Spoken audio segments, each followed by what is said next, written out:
Як вас звати? Ігор, Ігор, скажіть, будь ласка, що у гэтым житті вас може вельми засмутити?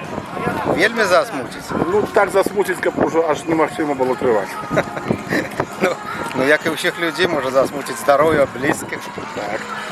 Ну, що? А здаралися такі випадки у вас? Ну, вже здається, що і нема виїзду. Ну, така дренна Ні, ситуація. виїзді, нема таких випадків, як не було виїзді. Завжди є виїзді, навіть саме благое, лише це буде виїзді. Навіть благое виїзді, це так Ну, само. а чому ні? А що треба робити, щоб не було таких ситуацій, таких історій дренних? Ну, треба жити по неким законам моральними, виконувати які обов'язки, а коли які здараються форс-мажори, ну що робити? Треба тримати себе в руках. І змагатися.